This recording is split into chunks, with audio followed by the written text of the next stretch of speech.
episode 175 of Board Game Blitz, a podcast about all things board games that you can listen to in less time than it takes to retype your entire resume after you've already uploaded it. Board Game Blitz is sponsored by Grey Fox Games. This week, we're talking about playing physical board games from afar.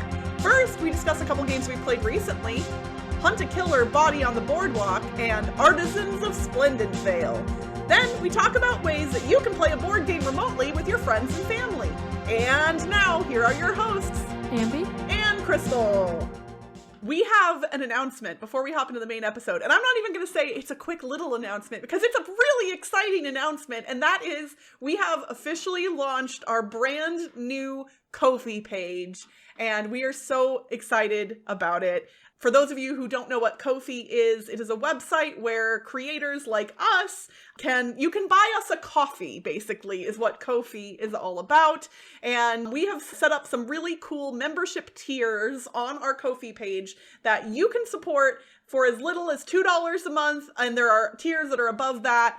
Lots of really cool benefits that you can get, including access to a Ko-fi supporter exclusive Discord channel in the Blitz Discord, the chance to join us on a live Twitch stream, and everything in between. So please head over to ko-fi, that's ko-fi.com/boardgameblitz to check it out. We will be closing down our Patreon page. This is going to replace our Patreon. So if you have been one of our very amazing, loyal Patreon supporters for the past few years, please know that we love you so much, and we really hope that you will choose to come over to our new Ko-fi page. But yeah, we know that we may lose some people in the transition, so please feel free to spread the word and tell all of your Blitzketeer friends that they can now support us monetarily if they so choose at ko-fi.com/boardgameblitz.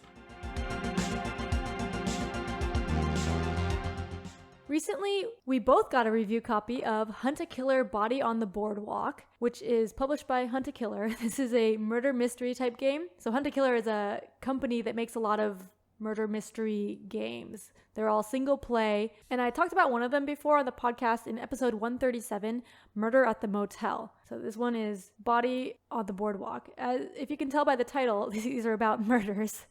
Yes, so obviously murder mystery, yeah. This is not child-friendly Yes. material. There wasn't anything particularly gruesome in, but obviously the subject matter is about, mature.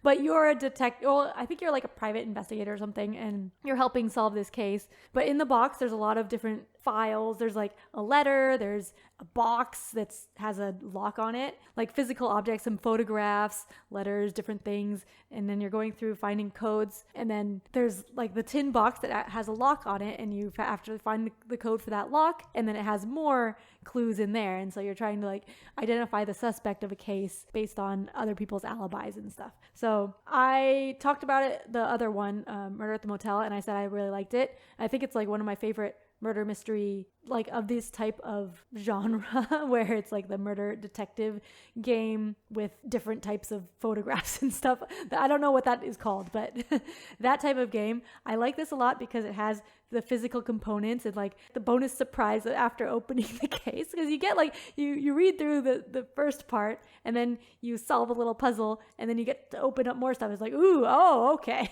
It really, I would liken the components of this one to, we've talked previously about the stuff made by Bluefish Games, like the Curious Stairs of Mr. Hincks, where we talked about how the components were kind of printed in a way, like they don't just feel like generic things printed onto normal printer paper. They feel more genuine. Like the photograph feels like a photograph, and they have, in this one, this is not a spoiler, it's one of the main components you get right off the bat, but it's like, it's intended to look like a flattened popcorn bag from a fair. And like, they make those things look and feel, you know, as realistic as they can. And I think it really adds to the immersion of like going through these pieces and parts, like, oh, there's a napkin in here, and that it's a napkin. It's an actual napkin with like, it looks like it's been written on. Although I guess they were too new looking. They were a little new looking, but that was the ruining the immersion. It looked too nice. I'll say that for me, while I love escape rooms, murder mystery like in general as a genre is not something that I enjoy as much as you do. And I played this one solo and I struggled with some of the clues and puzzles that like I needed to do. And I think if I had, you know, a second person with me to kind of bounce things off of, it would have been a little easier. But what's nice is they actually do have a hint system that you can utilize on their website. They give you a URL and a code to put in, and then you can get non-solution-based hints for each of the like components in the box and puzzles. And so that was helpful for me just to kind of help get me going in the right direction when I was a little bit lost. Yeah. And then the hints also confirm when you think you've solved the case. You can read through that to make sure.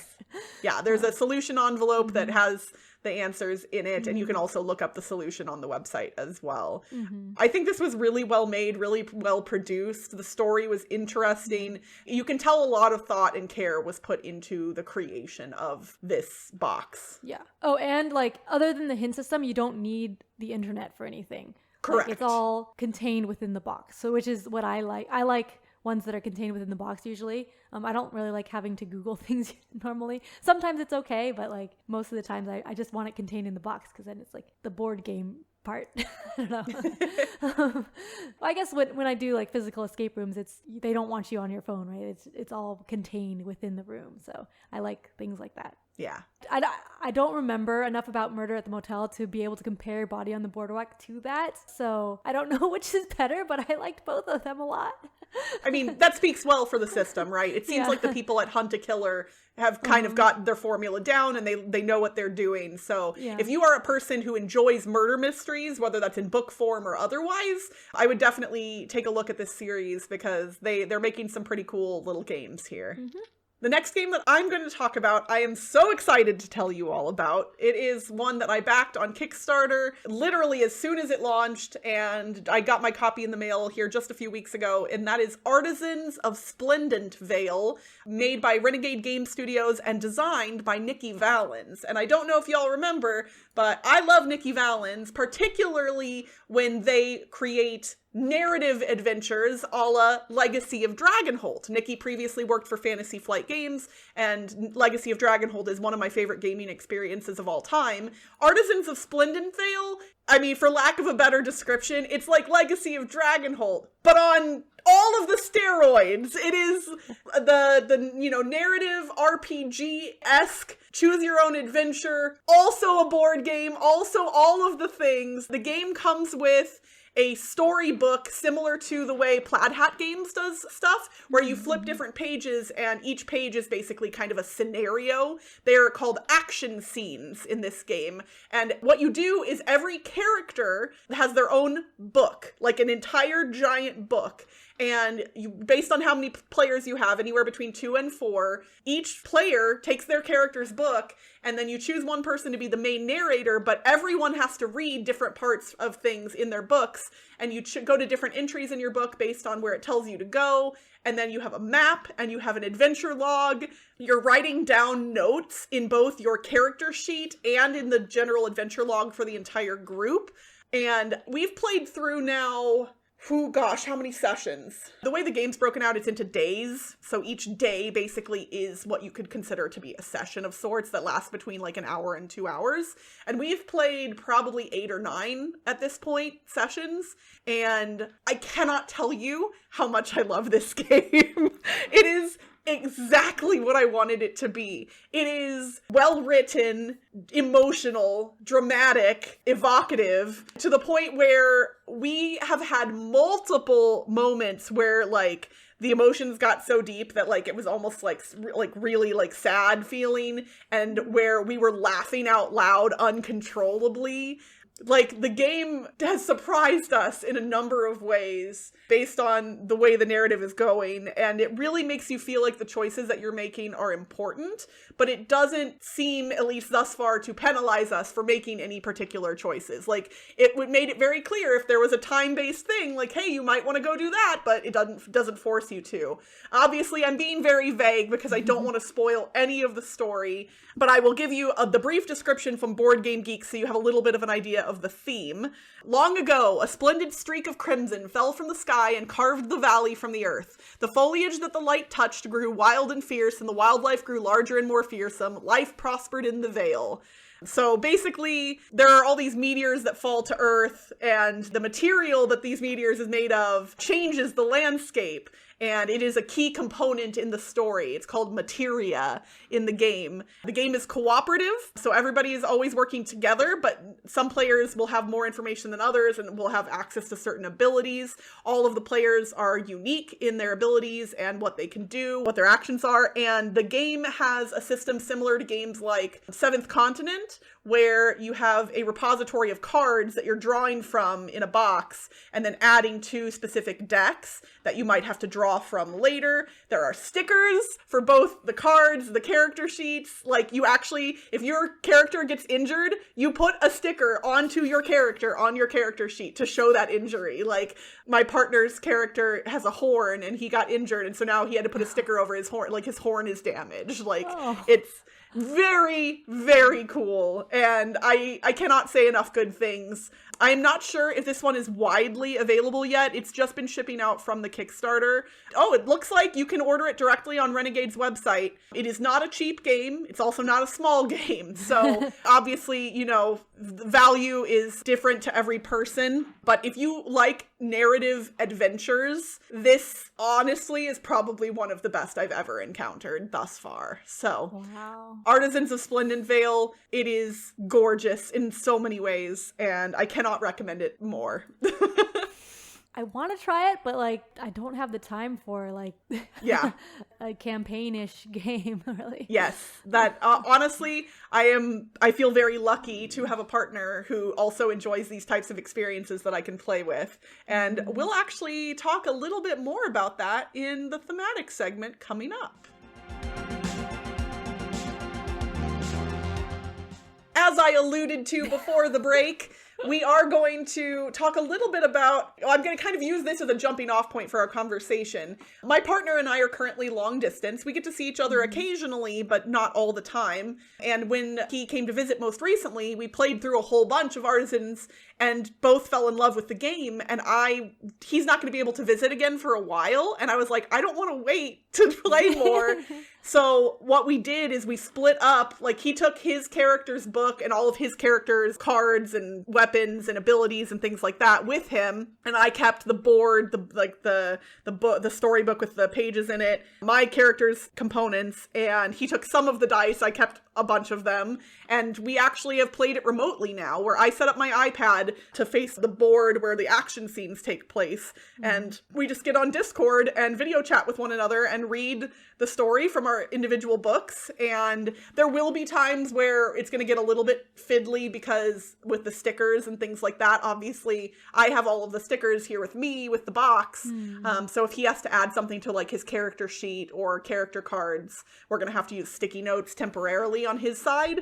But it kind of opened my eyes a little bit. Like, I know of people who have played board games remotely, but I've never played a board game of this size remotely before. Yeah. And it worked surprisingly well. And it got me thinking, because Ambi, you and I have played some games remotely in the past too. Yeah. And we're talking about like not digitally, but physical board games remotely.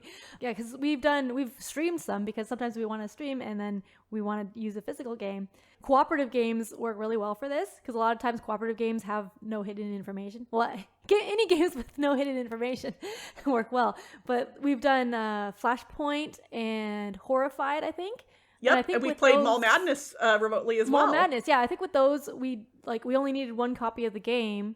And so, like, one person could have it with the camera, and the other person could look at it and be like, oh, I want to move my person here. I want to do this on my turn. Yeah, and Mall Madness is not cooperative. And speaking of not cooperative, we also played Tussie Mussie, which has hidden information. Right? It does have hidden information. And I don't actually remember how I did it. So what happened when we played Tussie Mussie, for those of you who are unfamiliar, it is a button-shy card game designed by Elizabeth Hargrave, where you are offering flowers to one another in in the Victorian tradition, and flowers have different meanings. And it's a game where you're offering a one face up and one face down card. Oh, yeah, you just showed me the card. Yeah, so I literally would close I would just show you. Yeah. And then, like, when you wanted to show, like, you would tell me, like, I would, the like, one on your left yeah. hand. Like, I would, like, close my eyes if I had to show you something that I couldn't see or whatever else. And we did letter jam, too. So, like, we did. These work better two-player. Like, it would be a lot harder with more people remotely, because especially like letter jam or something.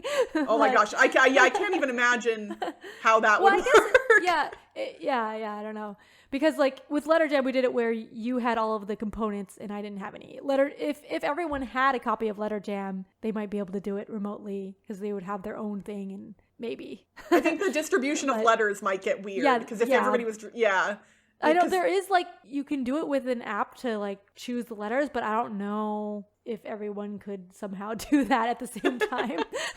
But yeah, it's a lot easier with just one other person with you, so you can like show them, and then other people don't have to worry about closing their eyes or whatever. We've had a lot of discussions since the beginning of the pandemic about ways to play games that are non-traditional ways to play board games, right? Because a lot of people have been staying home or going out less. And for me, I've made a lot of friends in board games that don't live near me. So even if there wasn't still an ongoing pandemic, there are people who I want to play board games with who aren't physically able to meet up with me on a regular basis, like Ambi.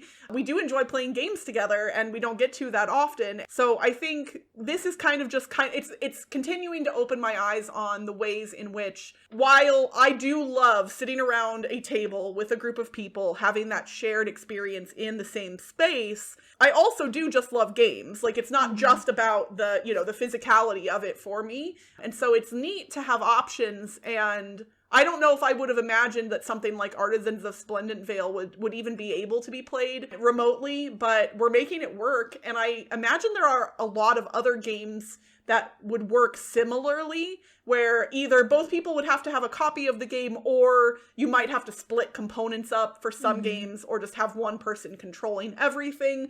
But I would say if you're out there and you have like friends or family who enjoy gaming as much as you do, who don't live near you, like especially if you live somewhere that's a little more remote, you can't get to a friendly local game store that often, I would actually consider looking into this. Look at the games in your collection and see which ones might work, because you might be surprised at how easy it is to actually do this. Yeah, and I just remembered, like, I played Imperial Settlers remotely on Twitch with Eclectic Camel, David, and we both had a copy. You kind of both need a copy for that, since it's a card game and you're like building out your own tableau of cards, your own like big settlement, and there's a shared common deck. So I like flipped the cards, and then he would find the card in his deck that matched it, because with that you have them face up and then you draft them. Each player takes some. So you have your own like individual deck of cards that is secret. Those don't get shared with other people, but then the common deck is like face up and people take them. So that worked out really well remotely as well. And another game that I know is played a lot remotely by at least one person, one Rodney Smith, is a Cuba Libre. It's a coin game. So that has no hidden information. And he's gotten like super into coin games, and he has like a bunch of them set up playing remotely async with other people. I think with that, it's a lot easier when multiple people have the game, because they can just have it set up and look at it themselves, and then they like tell people what their move is and then like look at it. So if multiple people will have a copy of the game, it opens up a lot more options than if only one person has a copy of the game. Yeah, and just as a reminder, coin games stand for counter-insurgency, COIN. So they're generally set in a time of war historically. And yeah, to your point, well before the internet was a thing that we could, podcast through and do a lot of other things on, there were people who were playing chess and other, older war games by mail even. Yeah, people played 18xx games by mail, yeah. Yeah, it's a little bit, because like we live in the age of the internet, so it's hard to imagine not things happening snappy. But like, I also would be like, yeah, no, if I had a friend that lived across the country and we both liked to play chess, how exciting would that be the day that the letter arrives in the mail and you get to go move their piece and think about what you want to do, and then, scribble down your move move and throw it in an envelope and hand it to the mailman, and like that honestly feels like really wholesome and wonderful. Yeah. Also, I do not want to play chess by mail. Me either. No, it sounds lovely in the past.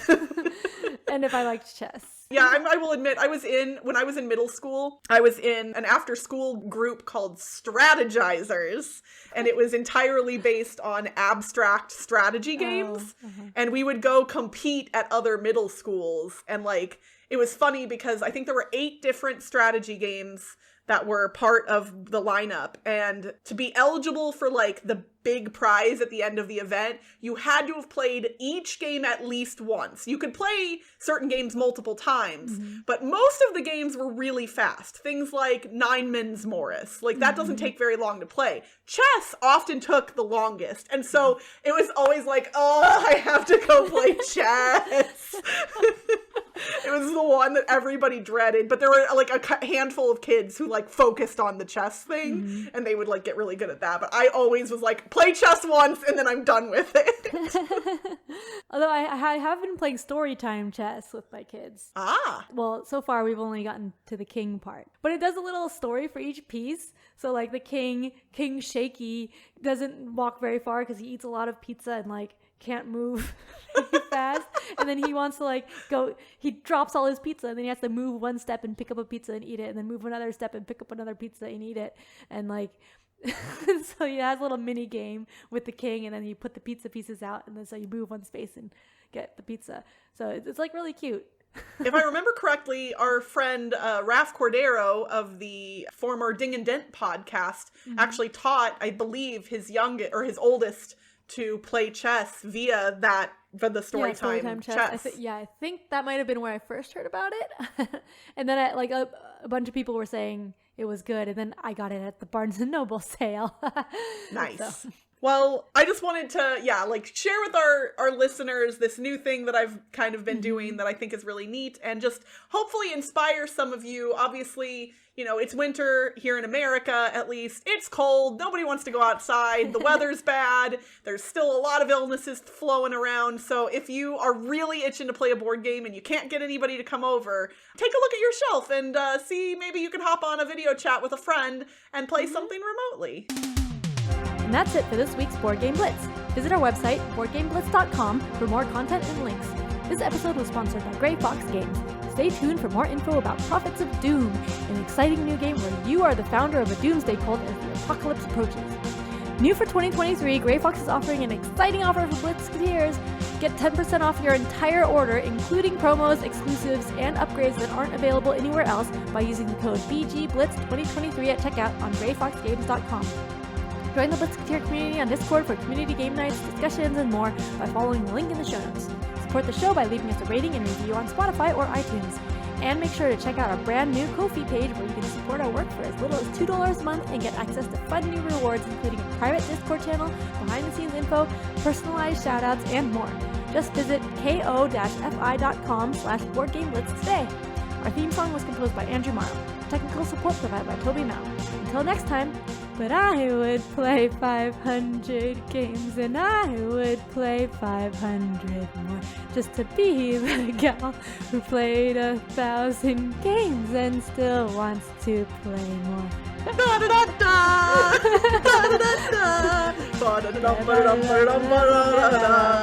Bye, everyone!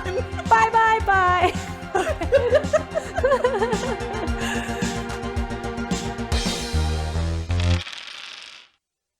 There's a little story for each person and like explain, or for each move figure. What are they called? Piece. Okay,